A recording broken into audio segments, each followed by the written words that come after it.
Good afternoon student. पिछली तासिका में हमने देखा कि व्यवहारिक हिंदी के अंतर्गत जो अलग अलग विषय हमें बताए गए थे उसमें उन दोनों विषयों में हमने क्या देखा था, तो पल्लवन यानी एकांकिका के द्वारा लेखक ने हमें बताने की कोशिश की थी कि पत्रकारिता क्षेत्र में जाने के बाद हमें कौन कौन से गुण होने चाहिए। और दूसरे इसमें फीचर लेखन में भी हमें लेखक ने यह बताया था कि फीचर लेखन कैसे असंख्य विषयों पर किया जा सकता है, किस तरह से हो सकता है, काल्पनिक शक्ति, भावनात्मकता कैसे बढ़ती है। और अभी जो तीसरा विषय उन्होंने हमें दिया है आनंद सिंह जी का व्यवहारिक हिंदी के अंतर्गत, वह है मैं उद्घोषक। इसके बारे में लेखक हमें क्या बताना चाहते हैं इस विषय के बारे में, तो लेखक हमें बताना चाहते हैं कि जब कोई छोटा कार्यक्रम होगा तो उस कार्यक्रम का सूत्र संचालन किस तरह से किया जाना चाहिए। उसके लिए सूत्र संचालक के पास कौन कौन से गुणों की आवश्यकता होती है, किस तरह से वह होना चाहिए और कौन कौन से नियमों का पालन उसने करना चाहिए, तब वह सूत्र संचालन हिंदी में कहते हैं, इंग्लिश में उसे एंकरिंग कहते हैं। तो वह किस तरह से होना चाहिए यह लेखक ने हमें इसके द्वारा बताने की कोशिश की है। यानी सिर्फ कार्यक्रम का एंकरिंग नहीं, तो हम जब समाज में जाते हैं, समाज में हम चार अन्य लोगों के साथ जब बातचीत करते हैं तो वह किस प्रकार से होनी चाहिए, कैसे होनी चाहिए, कैसे नपे तुले शब्दों का उपयोग करना चाहिए, यह सब कुछ लेखक ने हमें यहाँ इस पाठ के द्वारा बहुत अच्छी जानकारी देने की कोशिश की है। और वह जानकारी हमारे पूरे ज़िंदगी में हमें काम आ सकती है, उसका उपयोग हम कर सकते हैं अपने आप में परिवर्तन लाने के लिए। तो देखिए, हम आज देखते हैं कि आनंद सिंह जी ने हमें मैं उद्घोषक इस लेसन के द्वारा क्या बताया है। पहले हम देखते हैं कि लेखक का परिचय। आनंद प्रकाश सिंह जी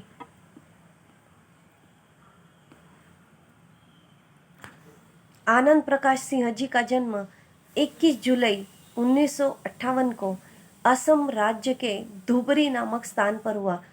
आपकी शिक्षा दीक्षा उत्तर प्रदेश के प्रतापगढ़ एवं इलाहाबाद में हुई।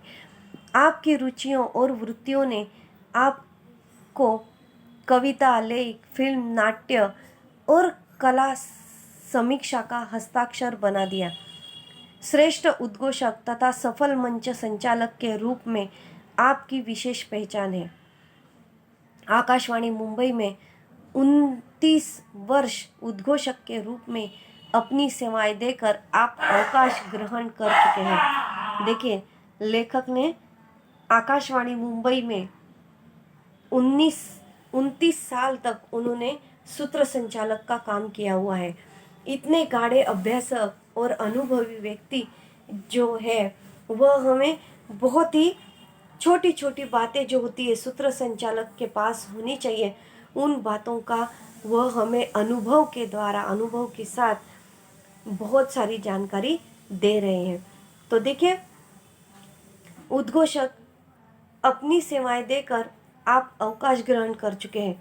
आपने आकाशवाणी के लिए आवश्यक संवाद लेखन करते हुए संवाद तथा संप्रेषण क्षेत्र में अपनी विशेष पहचान बनाई है। आपने विभिन्न समसामयिक विषयों पर लेखन करते हुए हिंदी भाषा की सेवा भी की हुई है। तो संवाद लेखन, संवाद कैसे होना चाहिए, संप्रेषण कैसा होना चाहिए, यह भी उन्होंने बहुत अनुभव करके सब कुछ हमें जानकारी देने की कोशिश की हुई है। उनकी प्रमुख कृतियाँ कौन सी है? पत्र पत्रिकाओं में विभिन्न विषयों पर लेख लिखना, यह उनकी बहुत ही अच्छी खासियत है, उनका उत्साह है और उनका कार्य है।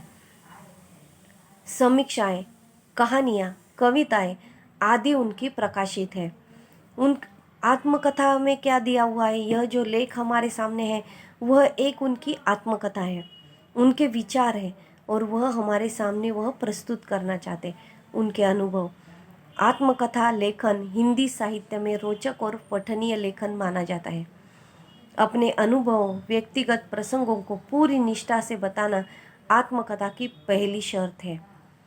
पहली शर्त क्या है आत्मकथा की, कि अपने सारे अनुभवों को, व्यक्तिगत प्रसंगों को पूरी निष्ठा के साथ, आत्मीयता के साथ सबके सामने रखना, यह पहली शर्त होती है आत्मकथा की। इसमें लेखक की तटस्थता, घटनाओं के प्रति निरपेक्षता का निर्वाह आत्मकथा को विश्वसनीय बना दिया है। आत्मकथा में इस उत्तम पुरुषवाचक सर्वनाम में लिखना आवश्यक होता है। आत्मकथा जब हम लिखते हैं तो वहाँ पर मैं इस उत्तम पुरुषवाचक सर्वनाम का उपयोग किया जाता है। पाठ का परिचय देखिए, अभी उन्होंने इस पाठ में हमें क्या बताया है। यहाँ सूत्र संचालन की प्रस्तुति आत्मकथा के रूप में की जाती है। प्रस्तुत पाठ में लेखक ने सफल उद्घोषक अथवा मंच संचालक बनने के लिए आवश्यक गुणों का उल्लेख किया हुआ है। लेखक का मानना है कि कार्यक्रम की सफलता मंच संचालक के आकर्षक और उत्तम संचालन पर निर्भर करती है। संचालक की सूझबूझ, समय सूचकता, हजर जवाबी और भाषा प्रभुत्व समारोह का नए आयाम प्रदान करते हैं। वर्तमान काल में मंच अथवा सूत्र संचालन कार्य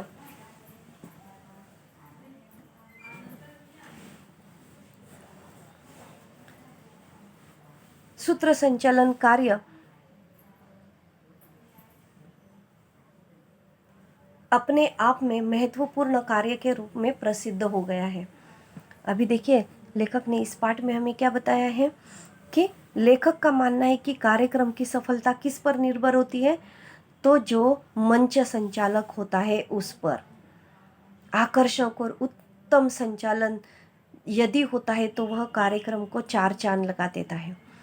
वह कार्यक्रम बहुत ही खिल उठता है और लोगों को वहाँ से हिलने की इच्छा भी नहीं होती है। तो संचालक के पास क्या क्या गुण होने चाहिए, तो संचालन की सूझबूझ, समय सूचकता, हजर जवाबी और भाषा पर प्रभुत्व समारोह को नए आयाम प्रदान करता है। समारोह को नया आयाम यानी 4 चांद लगा देता है। उसके पास बहुत सारे शब्द भंडार होना चाहिए, हजर जवाबी होना चाहिए, सूझबूझ होना चाहिए, और यदि समय पर कुछ परिवर्तन आ जाता है तो उस परिवर्तन को भी एक्सेप्ट करने की उसकी ताकत और क्षमता होनी चाहिए। ऐसा सूत्र संचालक बहुत ही सुंदर कार्यक्रम प्रस्तुत कर सकता है। तो देखिए, हम भी एक सूत्र संचालक बनना चाहते हैं, हमें भी आगे बढ़कर समाज में जाना है, सर्विस करनी है, कहीं व्यवसाय करना है, तो हमें 4 लोगों के साथ बाहर जाकर बातचीत भी करनी है, तो हम कैसे होने चाहिए। और यदि हम किसी अच्छे क्षेत्र में जाते हैं तो वहाँ पर जाकर हमें सूत्र संचालक यदि बनाया जाता है तो हमारे पास यह सारे गुण होना ज़रूरी है और हमें आगे बढ़ना ज़रूरी है।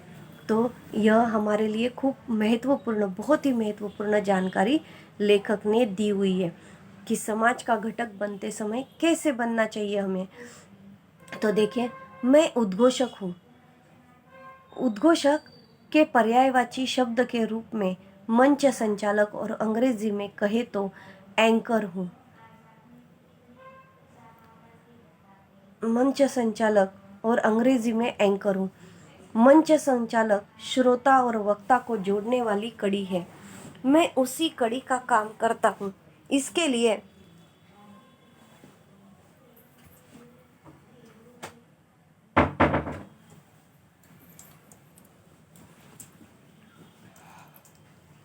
अंग्रेजी में कहे तो एंकर हूँ। मंच संचालक श्रोता और वक्ता को जोड़ने वाली कड़ी है। मैं उसी कड़ी का काम करता हूँ। इसके लिए मेरी कई नामचीन व्यक्तियों द्वारा भूरी भूरी प्रशंसा की गई है।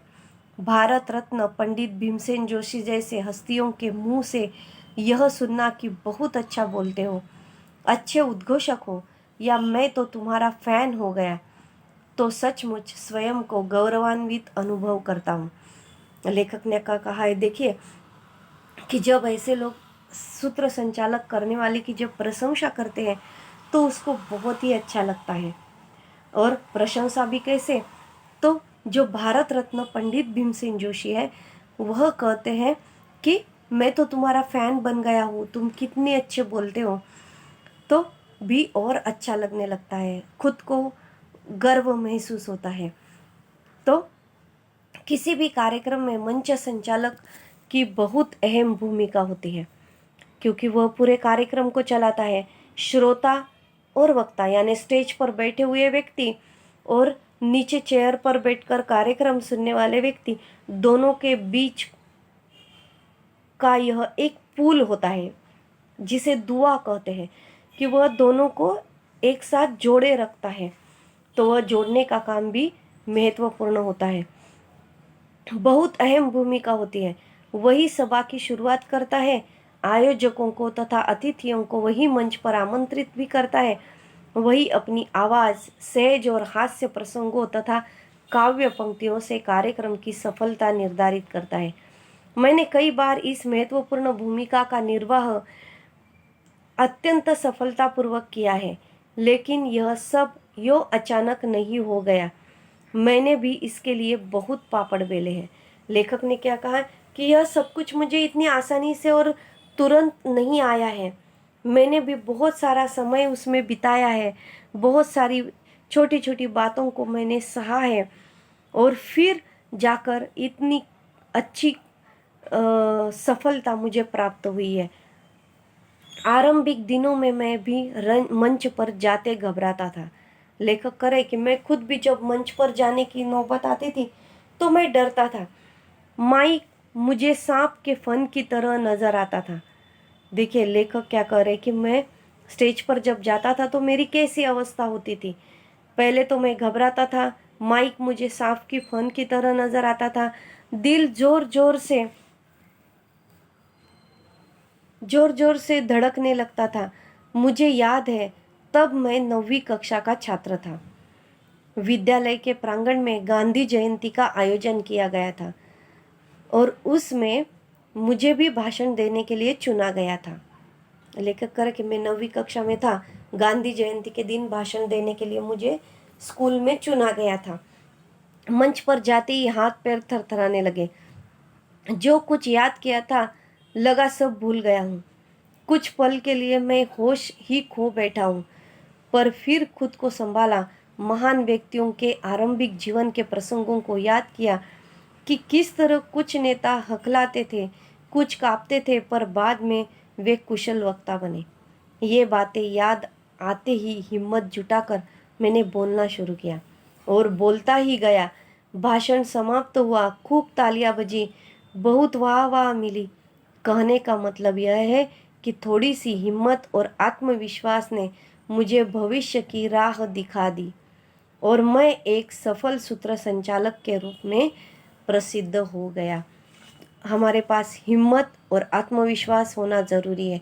जब वह दोनों चीज़ें हमारे पास रहेगी तो हम सब कार्य अच्छी तरह से कर सकते हैं, कामयाबी हासिल कर सकते हैं, बहुत ही आगे बढ़ सकते हैं।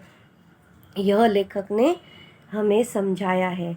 तो कोशिश करने वाले की कभी हार नहीं होती है, करने वाली की कभी हार नहीं होती है, उसका भविष्य उज्जवल ही रहता है।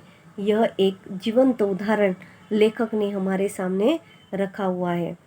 तो सूत्र संचालक के रूप में वह आगे चलकर प्रसिद्ध हो गए।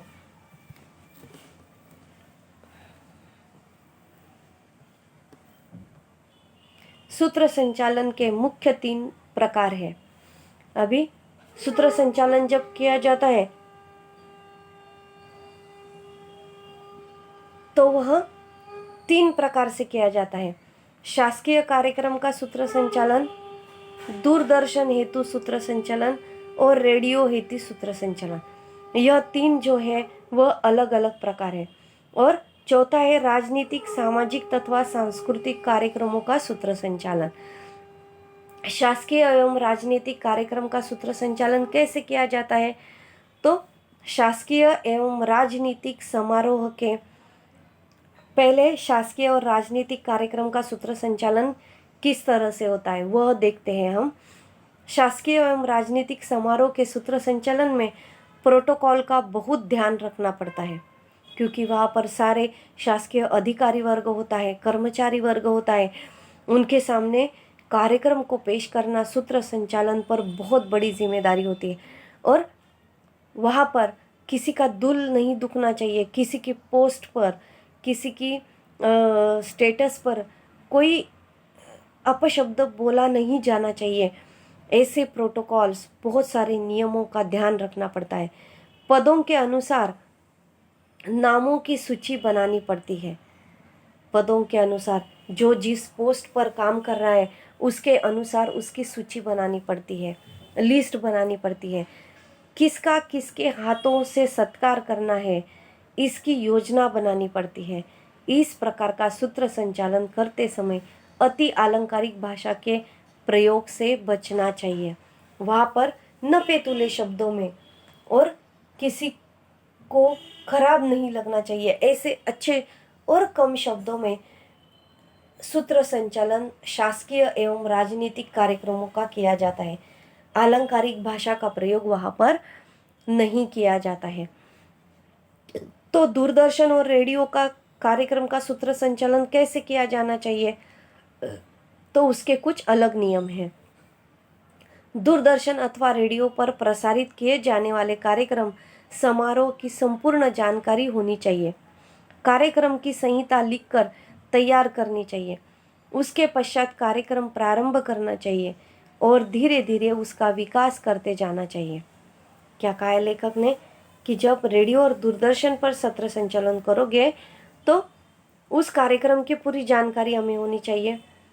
कार्यक्रम की संहिता यानी सीक्वेंस, उसका क्रम कैसा है, कौन से घटना के बाद कौन सी घटना है, यह हमें पूरी संहिता लिखकर तैयार करनी चाहिए।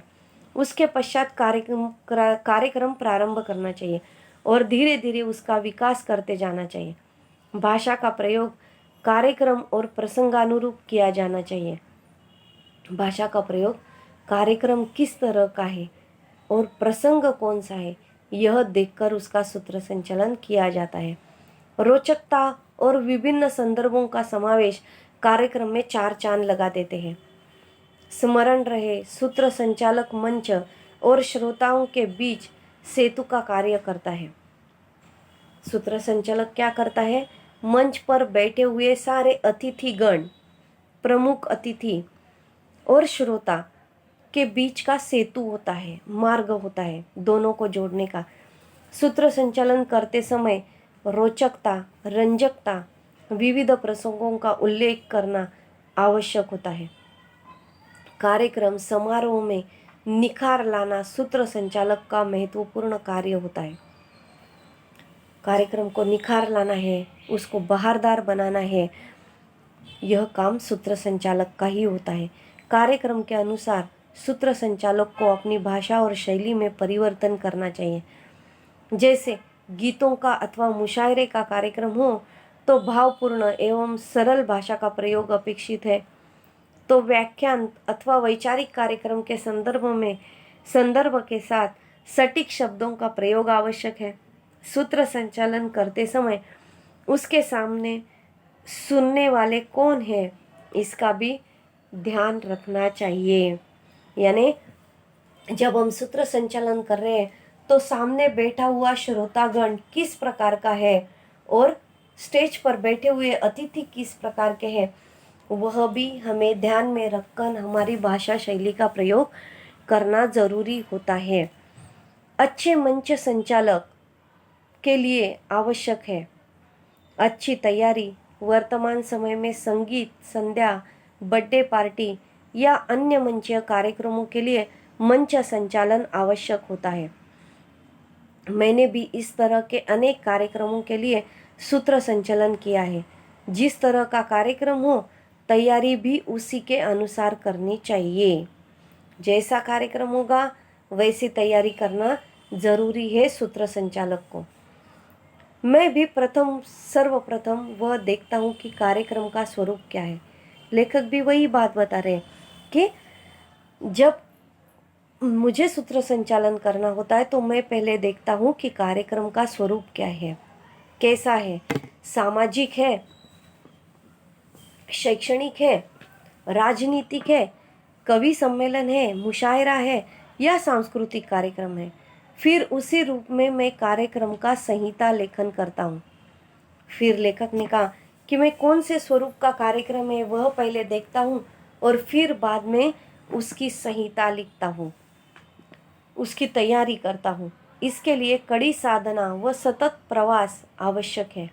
इसलिए बहुत मेहनत करना ज़रूरी है, साधना करना ज़रूरी है और उसके लिए सतत प्रवास करना आवश्यक होता है। जो सूत्र संचालक होता है उसको बहुत सी जानकारी की ज़रूरत होती है। हर जगह की जानकारी उसको पूरी तरह की मिलनी चाहिए, तो ही वह उस पर बात कर सकता है। इसलिए उसको बहुत प्रयत्न करने पड़ते हैं। कार्यक्रम की सफलता सूत्र संचालक के हाथ में होती है। कार्यक्रम को सफल करना है या कार्यक्रम असफल हो रहा है तो उसका जिम्मेदार सूत्र संचालक होता है।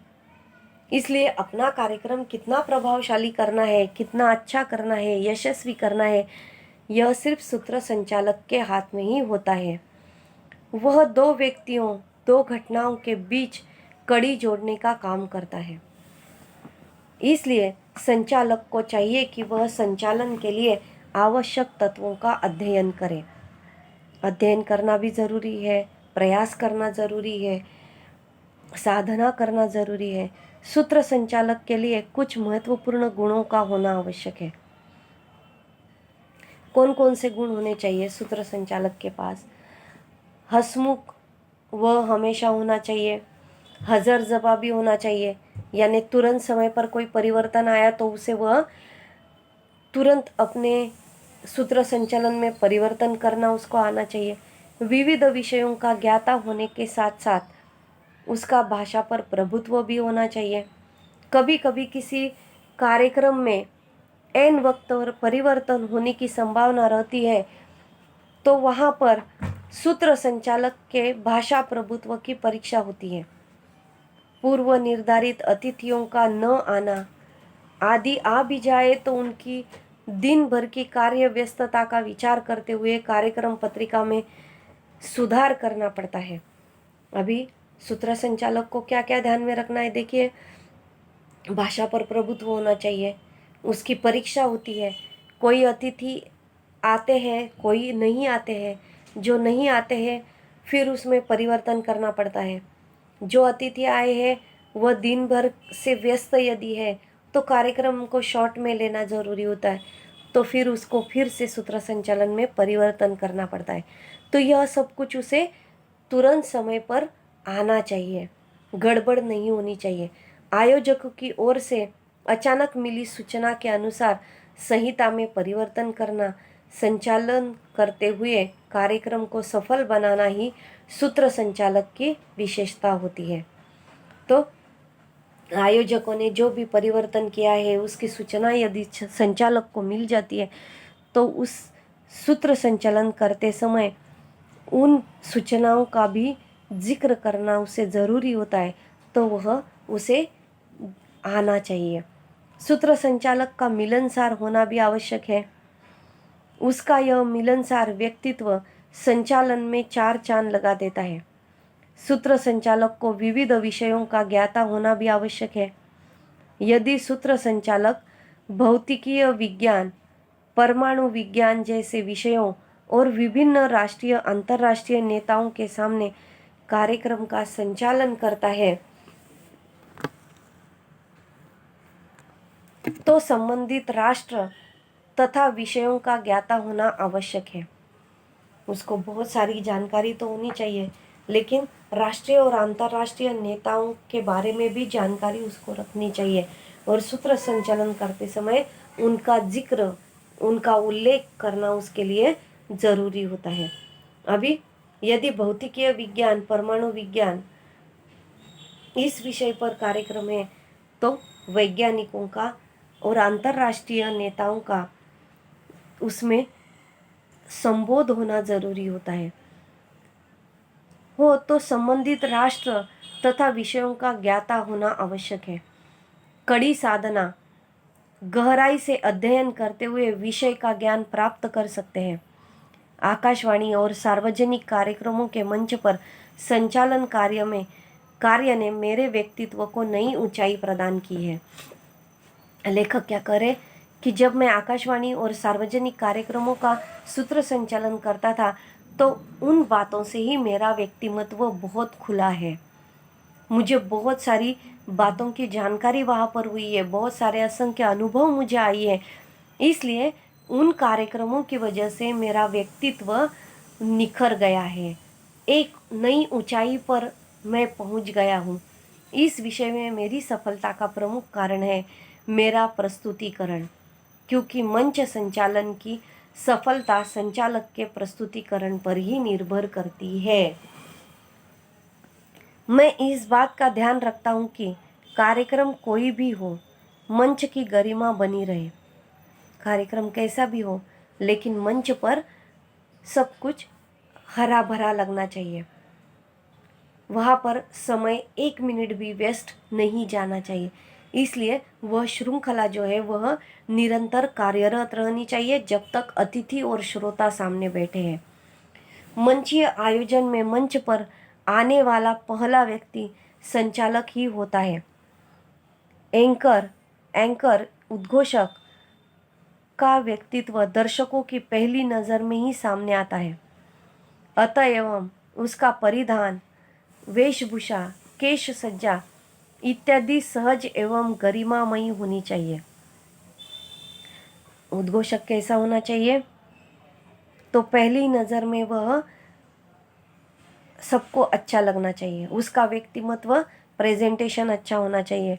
उसके कपड़े जो परिधान किए हुए हैं, उसकी वेशभूषा जो है, केशभूषा जो है, वह सब कुछ सहज और गरिमामयी होनी चाहिए। आत्मीयता उसमें लगनी चाहिए। उद्घोषक या एंकर के रूप में जब वह मंच पर होता है तो उसका व्यक्तित्व और उसका आत्मविश्वास ही उसके शब्दों में उतरकर श्रोता तक पहुंचता है। सतर्कता, सहजता और उत्साहवर्धन उसके मुख्य गुण हैं। मेरे कार्यक्रम का आरंभ जिज्ञासा भरा होता है। लेखक करे कि मैं जब कार्यक्रम का आरंभ करता हूँ तो वह जिज्ञासा से भरा हुआ होता है। लोगों को मन में इच्छा प्रकट होती है कि आगे क्या होने वाला है, आगे क्या होने वाला है। ऐसी जिज्ञासा उनके मन में श्रोता और अतिथियों के बीच सूत्र संचालक बनाए रखता है। बीच बीच में प्रसंगानुरूप कोई रोचक दृष्टांत दिए जाने चाहिए, शेर व शायरी होनी चाहिए या कविताओं के अंश का प्रयोग भी होना चाहिए। जैसे एक कार्यक्रम में वक्ता महिलाओं की तुलना गुलाब से करते हुए कह रहे थे कि महिलाएं बोलती भी ज़्यादा है और हंसती भी ज़्यादा है, बिल्कुल खिले गुलाबों की तरह वगैरह। यानी शब्दों देखिए कितने अच्छे अच्छे उपयोग में लाने चाहिए संचालक ने। तो महिलाएं तो ज़्यादा बोलती भी है और ज़्यादा हंसती भी है, लेकिन उसको उपमा दी जानी चाहिए। तो वह किसकी उपमा दी हुई है? तो देखिए सर्वश्रेष्ठ गुलाब के फूल की उपमा उसको दी गई है। जब उनका वक्तव्य खत्म हुआ तो मैंने उन्हें धन्यवाद देते हुए कहा कि सर, आपने कहा कि महिलाएं हंसती बोलती बहुत ज़्यादा है, तो इस पर मैं महिलाओं की तारीफ से कहना चाहूँगा। अभी वह देखिए क्या कह रहे हैं तारीफ में, हर शब्द में अर्थ छुपा है, हर अर्थ में फर्क छुपा होता है। लोग कहते हैं कि हम हंसते और बोलते बहुत ज़्यादा है, पर ज़्यादा हंसने वालों के दिल में भी दर्द छुपा होता है। देखिए कितना सुंदर शब्दों में उन्होंने व्यक्त की अपनी भावना। मेरी इस बात पर इतनी तालियां बजी कि बस महिलाएं तो मेरी प्रशंसक हो गई।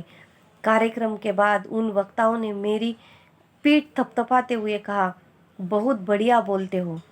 संक्षेप में कभी कोई सहज हास्य से भरा चुटकुला या कोई प्रसंग सुना देता हूँ तो कार्यक्रम बोझिल नहीं होता तथा उसकी रोचकता बनी रहती है। विभिन्न विषयों का ज्ञान होना जरूरी है। कार्यक्रम कोई भी हो, भाषा का समयानुकूल प्रयोग कार्यक्रम की गरिमा बढ़ा देता है। इसके लिए आपका निरंतर पढ़ते रहना आवश्यक होता है।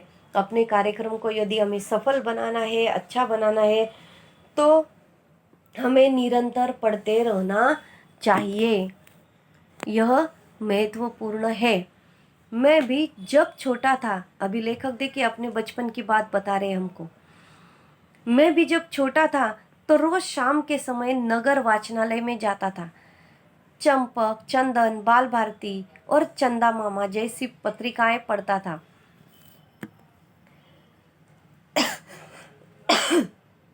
बाद में धर्मयुग, हिंदुस्तान, दिनमान, कादम्बिनी, सारिका, नवनीत, रीडर्स डाइजेस्ट जैसी मासिक पाक्षिक पत्रिकाएं पढ़ने लगा।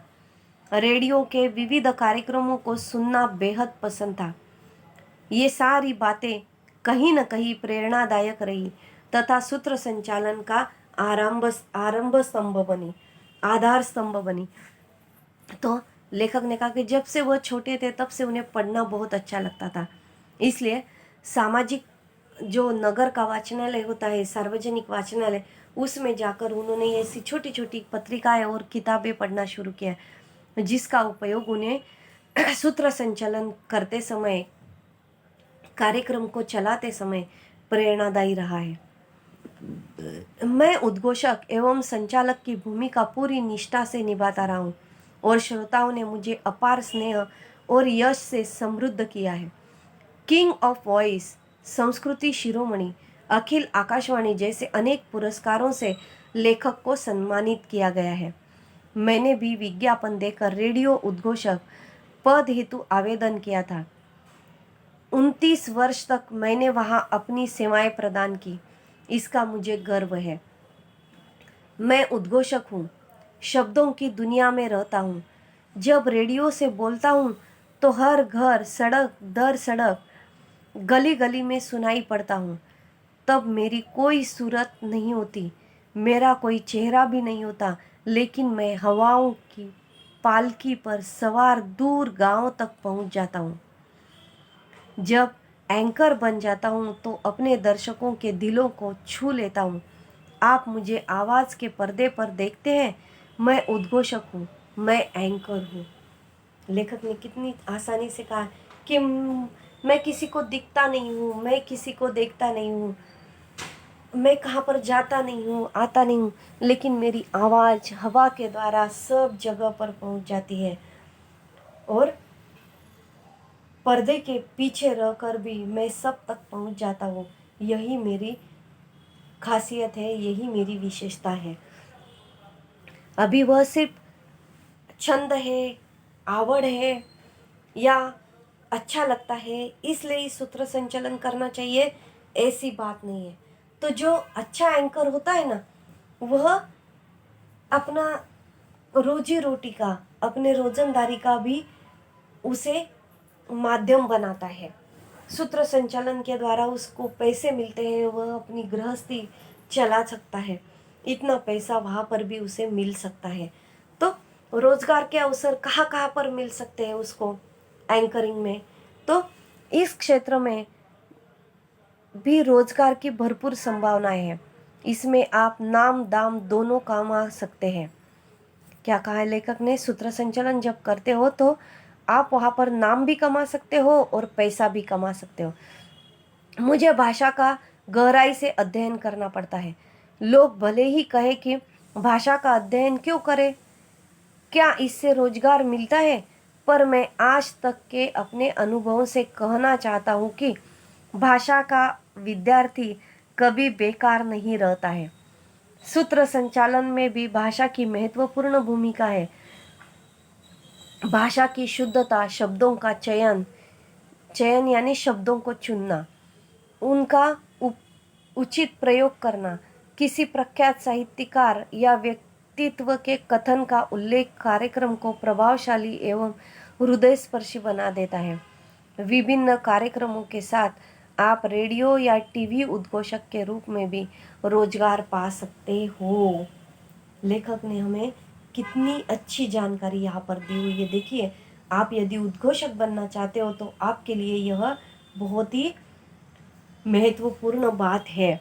उन्होंने हमें कहा है कि हम रेडियो पर, टीवी पर, अलग अलग चैनल्स पर भी हम उद्घोषक का काम कर सकते हैं। हमारे पास सिर्फ भाषा की शुद्धता होनी चाहिए, शब्दों का चयन होना चाहिए और उचित भाषा का प्रयोग हमें करते आना चाहिए। यही हमारी विशेषता होती है और वहीं पर हमारा कार्यक्रम हम सफल कर सकते हैं। तो इस लेसन के द्वारा सूत्र संचालक का महत्व, उसकी विशेषताएं, वह कैसे और किस जगह पर कैसे प्रस्तुतिकरण उसका होता है, यह लेखक ने हमें बहुत बड़ी और अच्छी जानकारी यहाँ पर दी है। सूत्र संचालन के बिंदु कौन कौन से हैं, यहाँ पर देखिए। सूत्र संचालन के बिंदु कौन से हैं, महत्वपूर्ण बातें। श्रोतागण वंदन, स्वयं का परिचय और स्वागत, मंच पर उपस्थित महानुभावों का आदरपूर्वक सम्मान करना चाहिए, सकारात्मक अभिप्राय होना चाहिए, सहज उत्स्फूर्त संचालन होना चाहिए, आवाज में चढ़ाव उतार श्रोताओं से संवाद होना चाहिए, समय सूचकता होनी चाहिए, हजर जवाबीपन हमारे पास होना चाहिए, तुरंत परिवर्तन एक्सेप्ट करना हमें आना चाहिए, गलती पर तुरंत माफ़ी मांगनी चाहिए, कार्यक्रम के अनुसार भाषा शैली में भी परिवर्तन होना ज़रूरी होता है।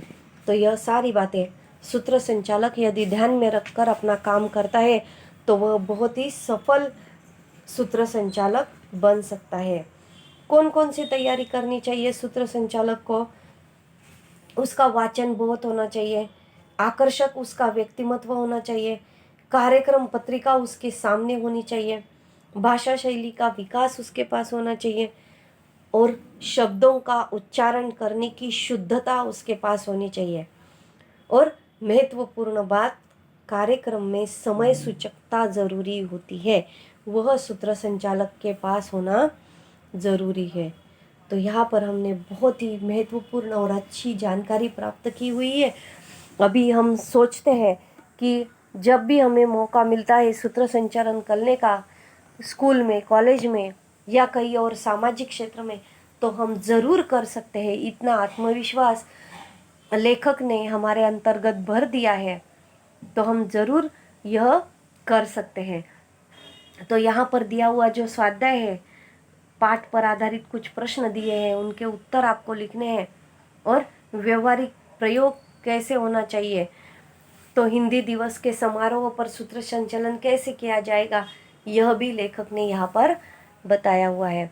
तो यहाँ पर हमारा यह लेसन पूर्ण हुआ है। आपको स्वाध्याय भी तैयार करना है और यदि कहीं पर मौका मिलता है सूत्र संचालन करने का, तो हम अभी आत्मविश्वास से वह काम पूर्ण कर सकते हैं। यह हमें इतनी जानकारी यहाँ पर मिली हुई है।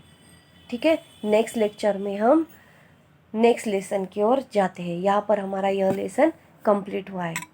Thank you so much.